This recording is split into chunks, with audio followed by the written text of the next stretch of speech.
ചെമ്മാൻമുക്കിൽ ചൊവ്വാഴ്ച രാത്രി ഭർത്താവ് കാർ തടഞ്ഞ് തീ കൊളുത്തി ഭാര്യയെ കൊലപ്പെടുത്തിയ സംഭവം അപകടമാണെന്നാണ് ആദ്യം ദൃക്സാക്ഷികൾ കരുതിയത്.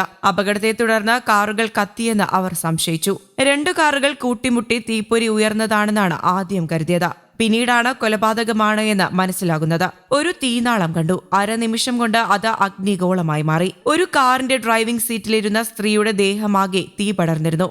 അവർ ഉറക്കെ നിലവിളിച്ചു. രക്ഷിക്കാനായി ഞാൻ അടുത്തേക്കോടി. പക്ഷേ 10 മീറ്റർ ദൂരെ പോലും എത്താനാകാത്ത വിധം ചൂടായിരുന്നു. ഇടതുവശത്തെ സീറ്റിലിരുന്ന ചെറുപ്പക്കാരൻ ഡോർ തുറന്ന് ഇറങ്ങുന്നത് കണ്ടു. അയാൾ പേടിച്ച് എങ്ങോട്ടോ ഓടിമറഞ്ഞു. പ്രതിയെന്ന് സംശയിക്കുന്നയാൾ പരാക്രമത്തോടെ ഓടിപ്പോയി. ഒന്നും ചെയ്യാനാകാത്ത സ്ഥിതിയായിരുന്നു. കത്തിയമർന്ന കാറുകളുടെ എതിർദിശയിൽ വണ്ടി ഓടിച്ചു വന്ന പള്ളിമുക്ക് സ്വദേശി മുഹമ്മദ് ഇർഷാദിന്റെ വാക്കുകളാണിത്.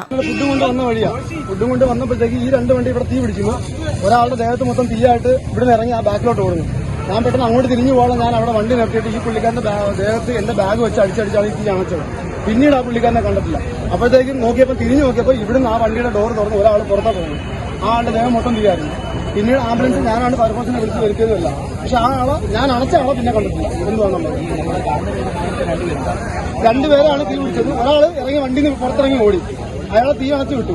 പിന്നീട് അയാളെ പിന്നെ കണ്ടതുമില്ല. തിരിഞ്ഞു നോക്കിയപ്പം ഈ ഡോറ് തുറന്ന് ഒരാൾ പുറത്തിറങ്ങി തലയിൽ വീണ് കിടന്ന് കത്തുക.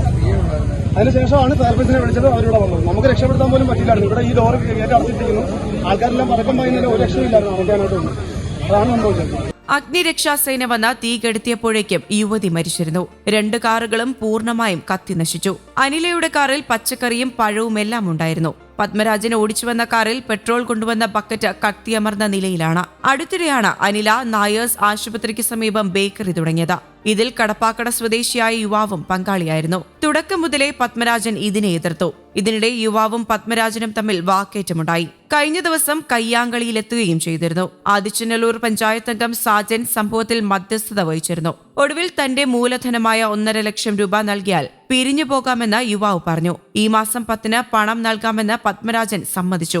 ഇങ്ങനെ ചൊവ്വാഴ്ച ഉച്ചയോടെ ഈ പ്രശ്നം രമ്യമായി പരിഹരിച്ചുവെന്നാണ് പറയുന്നത്. തർക്കങ്ങളെല്ലാം ചൊവ്വാഴ്ച ഉച്ചയ്ക്ക് 3:30-യോടെ പറഞ്ഞു തീർത്തതാണ്. പക്ഷേ മണിക്കൂറുകൾക്കകം കൊലപാതകത്തിലേക്ക് നയിച്ച സംഭവം എന്താണെന്നറിയില്ല എന്നും ഗ്രാമപഞ്ചായത്ത് അംഗം സാജൻ പറയുന്നു. മാഡം ലെഫ്റ്റ് സൈഡിൽ കയറിയാണ്. അവര് ലെഫ്റ്റിലോട്ട് ഒതുക്കിനല്ലോ. ലെഫ്റ്റിലോട്ട് ഈ പുള്ളി ഇതിനകത്ത് പച്ചക്കളം ഷട്ടായിരുന്നു. പുള്ളി എന്തോ സാധനം എടുത്ത് അതിനകത്ത് കയറുന്നിട്ട് ഓടി കഴുകും. അപ്പോഴെന്തോ പൊട്ടിയത്. അതിനകത്ത് തന്നെ അപ്പോഴേ തീ വന്ന് കയറി. ഞാനും ഞങ്ങൾ ഈ പോസ്റ്റിനടുത്ത് ഞങ്ങൾ ആവുന്നത്ര ഞങ്ങളെ കൊണ്ട് അവര് ആ കാരണത്ത് ഒരാളുണ്ടായിരുന്നു. അയാൾ ഇറങ്ങി മൂടിക്കളഞ്ഞു. ഇന്ന് ഏകദേശം 8:30 മണിയോടെയാണ് കൊല്ലം ക്രിസ്ത്യൻ സ്കൂളിന്റെ മുന്നിൽ വെച്ചിട്ട് ഭാര്യയും ഭർത്താവും തമ്മിലുള്ള സാമ്പത്തിക കുടുംബ പ്രശ്നങ്ങളുടെ പേരിൽ ഭർത്താവ് ഭാര്യയെ കയ്യിൽ കരുതുന്ന പെട്രോൾ ഒഴിച്ച് കൊലപ്പെടുത്തുകയായിരുന്നു. അപ്പോൾ ആ സമയത്ത് തന്നെ അയാളെ സ്ഥലത്തുനിന്ന് തന്നെ പോലീസ് കസ്റ്റഡിയിലെടുത്തു.